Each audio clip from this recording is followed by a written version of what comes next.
Hello friends, this is Connie Hubbard. I'm going to give a shout out to my friend Zemus, and today I want to show you how to start with your plastic bags. What bags are good to use, what are not so good to use, how to cut them, and how to loop them together. So I'm going to adjust the camera and I'll show you on my workspace what I'm gonna do. I've got a little suitcase here that I'm going to use as my desk. I'm sitting on the floor. So the bags that we're using are just what they call the t-shirt bags, grocery bags. That's why it looks like a t-shirt. So they're kind of soft and easy to fold and lay flat and cut. So these are great. This bag here is a great color, but this is too tough. The plastic is too tough. And see, it has a different color on the inside, and it's hard. You can't really crochet with that. That's really tough. So I'm not using these kinds of bags. So here's another example. This is a great bag. So if they are dirty, you should wash them. You can just rinse them in water, wash them, and hang them out to dry. And then lay them flat like this. Lay them flat, and I'm going to show you how to fold them over. Fold once, fold again twice, and then I'm going to use my scissors and I'm going to cut off the bottom part right here. I'm not going to use that, and then I'm going to cut the bag into strips like this, and they're about an inch, a little bit more than an inch, maybe an inch and a quarter, an inch and a half, right about there. I eyeball it. After a while, you know, you can just eyeball it. That means you guess. And some might be a little bit wider and some are thinner, but it all works out. And then the handles, I toss that too. All of that stuff could be used for filling, stuffing for toys or whatever, but I don't use that for the bags. Then we're going to open up these loops. See? You end up with loops like this.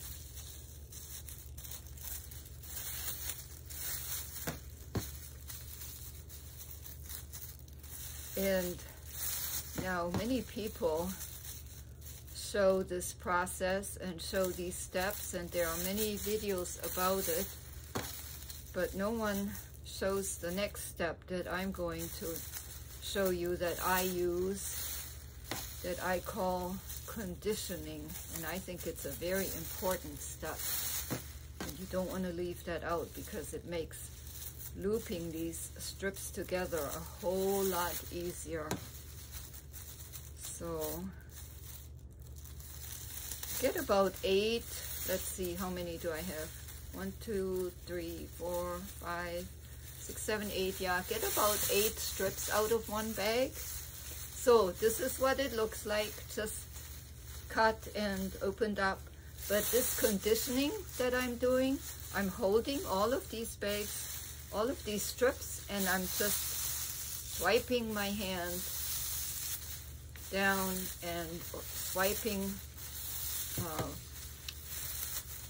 on these strips. And now look, it makes them more firm and easier to handle rather than having all these loops flying around. Now how am I going to get Plarn? How am I going to turn this into yarn?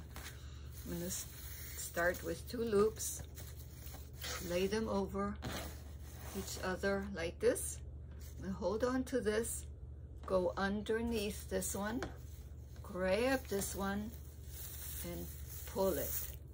Now I've got a nice tight little knot. And that's what you want, a nice little knot. Now attach the next loop, lay it over. Now go under this loop and grab this one, holding on to this knot.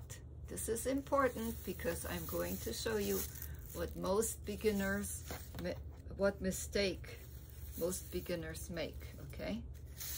So, one more time the right way. You go under this loop and grab this one, holding on to the knot over here and pulling, giving it a little tug.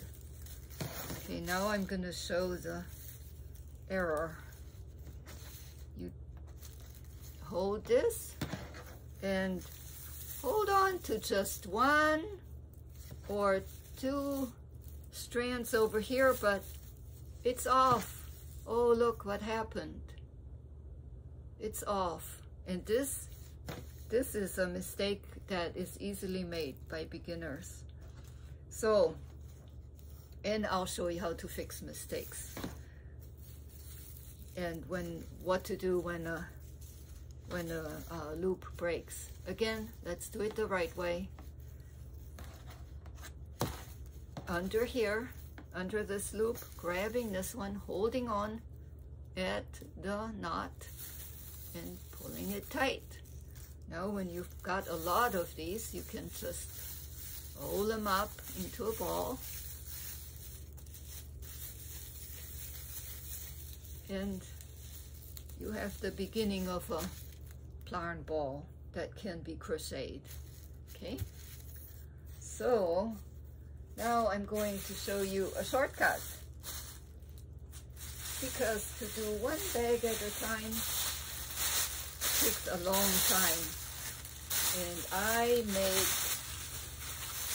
I need a lot of these strips for those bags I'm making. Oh, this bag has a hole in it. See? But that's good, because that will give me a loop that is broken, and then I can show you how to fix that. So I have found that I can cut 4 bags at one time.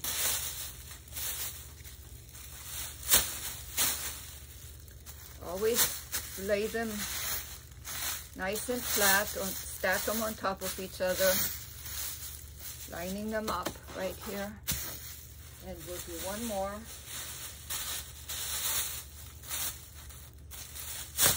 Now I like to do the same kind of bags, even though these are not all exactly from the same store, but they're all white and red.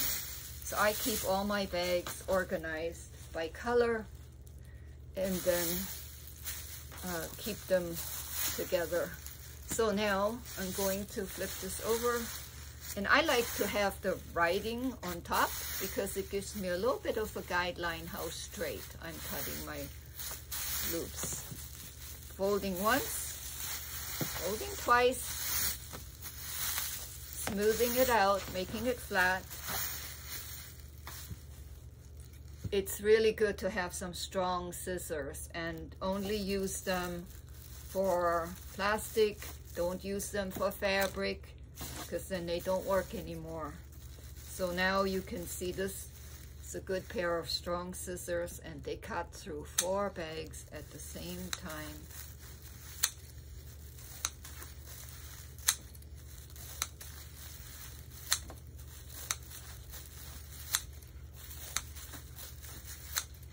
See why I like to have the writing on top, because it gives me a little bit of a guideline. I may get one more out of this, but not sure. Toss this one. Now what I do is I cut a lot of these strips. Then I take a bag of the same kind, and this is where I would store my bags. in here. So I would take a bag that is white and red and store all of the cut loops in that bag, ready for my next step. But I'm going to just fluff them up a little bit so they're easier to separate, okay? And I'm going to, now I take about 10, 12, or even 15 or 16 or however many in one hand too. And so see, some of these bags are a little bit larger for the conditioning step. Now sometimes the loops will break in this step, and if there's a weakness in the bag, then unless I really need and I'm running short, I'll just toss that one, so if one would break. Okay, then I'll lay these aside for now and open up some more loops. So, but you get the idea. And this conditioning step, now see the difference? These are conditioned, these are not conditioned. And it's a lot more difficult to loop these together than these. So, I've done this for many years, and I found some efficient ways of doing this. Oh, here's one that broke. Good. Now I can show you what I can do with this one that broke, okay? Do not tie it together this way. Do not tie it together this way, because this will make a knot that will stand out of the crochet.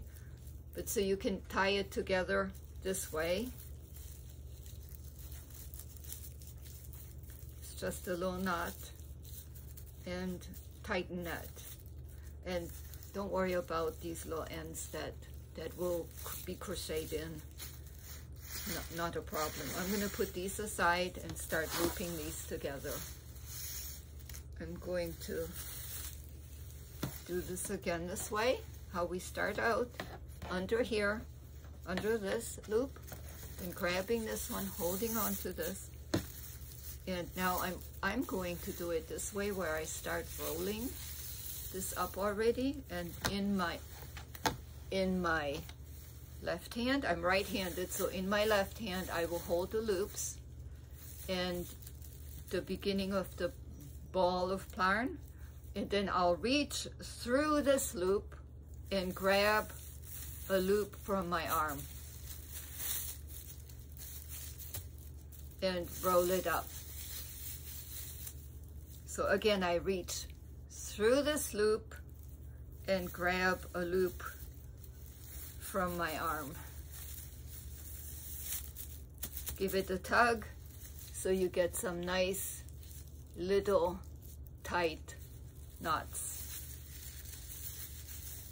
Again, you have a loop here, go through, grab one from here, and this really helps to keep these straight. And it's just all rolled up at the same time. See, I just go through this loop and grab. Make sure it's going over, okay? Make sure this is going over your wrist.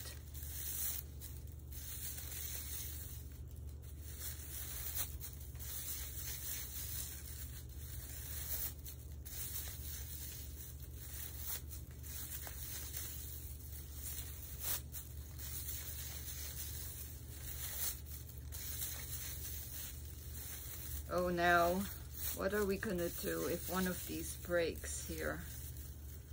I want one to break so I can show you.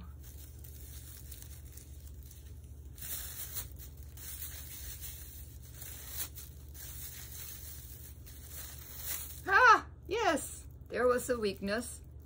Okay, So I have two choices.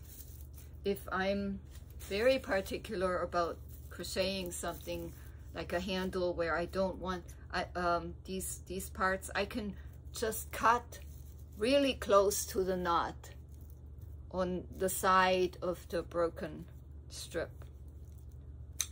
And then I'm left with the remainder of a knot here, and I just tug on that and it comes loose. Okay? Now, let's say this one broke. So I'm gonna break this one. Say this one broke, but I really need this. I'm not, you know, I'm running short on strips and I don't want to toss them. So how do I tie these together? I can either tie them like this, just like I showed you before, or I can also overlay these two ends about 1.5 inches or so, or a little more, and then tie a knot around it. Give it a tug and don't worry about these ends. Okay? All right. I think that's enough for now. You can get started making balls of Plarn. And it takes a lot to make a bag, a lot of bags. So you can do a lot of prep work already. Even before you know how to make a bag, you can do this. Have fun. Collect those bags and have fun cutting them up and making Plarn.